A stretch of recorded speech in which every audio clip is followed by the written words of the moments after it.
అదే RTV app వార్తల్ని క్షణాల్లో చదివే అవకాశం ఉంటుంది. ఒక న్యూస్ పేపర్, ఒక టెలివిజన్ ఛానల్ మీ చేతుల్లో ఎప్పుడూ ఉంటాయి. మీ అందరికీ తెలుగుదేశం పార్టీ ఒక సిద్ధాంతంతో వచ్చినటువంటి పార్టీ. సమాజమే దేవాలయం, పేద ప్రజలైన దేవుళ్ళు అనే నినాదంతో వచ్చినటువంటి పార్టీ తెలుగుదేశం పార్టీ. అదే ఇంకో పక్క అబద్దాల పునాదులపై వచ్చినటువంటి పార్టీ ఈ యొక్క వైసీపీ పార్టీ. అబద్దాలు, కుట్రలు, కుతంత్రాలు, దాడులు, మానభంగాలు, గంజాయి అమ్మకాలు అయ్యే సిద్ధాంతాలుగా వచ్చినటువంటి పార్టీ ఈ యొక్క తీసుకెళ్లకుండా రైతులు అన్యాయం చేయడం చూశాం. మళ్ళా మనకి ప్రజా రాజధాని అమరావతి కావాలన్నా, రాబోయే రోజుల్లో ఈ ఉత్తరానికి మంచి భవిష్యత్తు కావాలన్నా, పోలవరం పూర్తయి ఈ ప్రాంత రైతులు బాగుండాలన్నా తప్పకుండా కూటమి ప్రభుత్వం చంద్రబాబు నాయుడు గారు, పవన్ కళ్యాణ్ గారు, మోడీ గారు కలిసి పనిచేస్తూ ఉన్నారు. దాన్ని అద్భుతంగా మీరు ఆశీర్వదించాలి.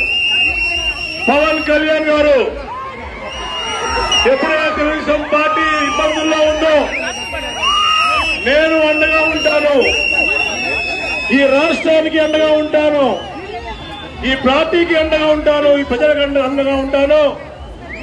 ఈ యొక్క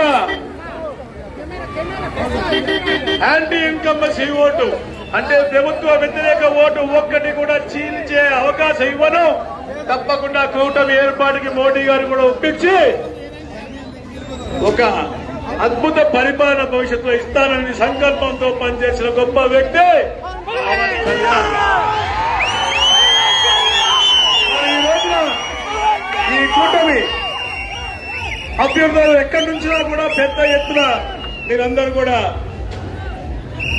ఆశీర్వించాల్సిన అవసరం ఉంది. ఎందుకంటే మిత్రులారా, ఈ వైసీపీ వాళ్ళు అబద్దాల పునాది పుట్టి మరి ఈ రోజు మన ముస్లిం మైనారిటీని దూరం చేయాలనే లక్ష్యంతో ఏదైతే సిఏఏలో వాళ్ళు పార్లమెంట్ లో సానుకూలంగా మాట్లాడి వాళ్ళ ఎంపీ ఇక్కడికి వచ్చి అన్ని అబద్దాల మాట చెప్తా ఉన్నారు. మా ముస్లిం సోదరులు కూడా ఆలోచన చేయాలి. ఎప్పుడన్నా వాళ్ళకి అభివృద్ధి జరిగింది అంటే తెలుగుదేశం హయాంలోనే. హజ్ భవనాలు కట్టారంటే అది తెలుగుదేశం హయాంలోనే. దుల్హన్ పథకం ఇచ్చారంటే అది తెలుగుదేశం హయాంలోనే. ఇమాములకు, మౌజంలకి మాన్యత వేతన రేపల్లో ఈద్గా కూడా 24 లక్షల రూపాయలు ఇచ్చామంటే అది కూడా చంద్రబాబు నాయుడు హయాంలో. ఈ యొక్క ముఖ్యమంత్రి ఎప్పుడు చూసినా నా ఎస్సీ, నా బీసీ, నా మైనారిటీ అంటాడు.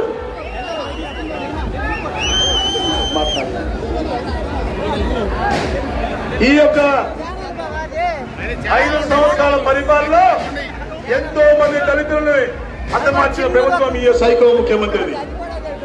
మనం చూసాం. సుధాకర్ డాక్టర్ మాస్క్ ఎందుకు అతన్ని చంపేశారు. సుబ్రహ్మణ్యం డ్రైవర్ ని డోర్ డెలివరీ చేసిన ఘనత వైసీపీ ఎమ్మెల్సీ. సలాం భాయ్ పూర్తి ఫ్యామిలీతో చనిపోయిన పరిస్థితి. బీసీలు అయితే చెప్తా, ఇక్కడే అమర్నాథ్ గౌడ్ కూడా చెప్తాను ఇప్పుడు. ఎందుకంటే మిత్రులారా, ఈ రోజు మీ అందరినీ మార్చడానికి వచ్చారు. ఆ మ్యూజిక్ కాకుండా అమ్మా, ఇన్ని సంవత్సరాలు ఎక్కడ కేసులు లేవు. 2019 దాకా కేసులు లేవు. పెడతా ఉన్నాను. 3 కేసులు పెట్టారు ఈ సైకో ప్రభుత్వం.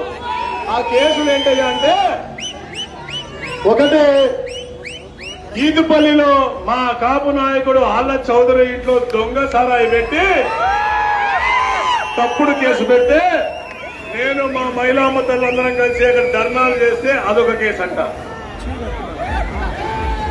ఇంకొక కేసు ఏంటంటే చంద్రబాబు నాయుడు గారిని అరెస్ట్ చేశారు. నేను వెళ్తా ఉంటే నేను అక్కడికి వెళ్తే ఏదో గొడవ అవుతాయంట, దానికంట అదొక ఎఫ్ఐఆర్. మరి 3వ కేసు అయితే మరీ విడ్డూరం. మన ప్రాంతంలో ఒక చిన్నారి 14 సంవత్సరాల అమర్నాథ్ గౌడ్ ని కాల్చి చంపేస్తే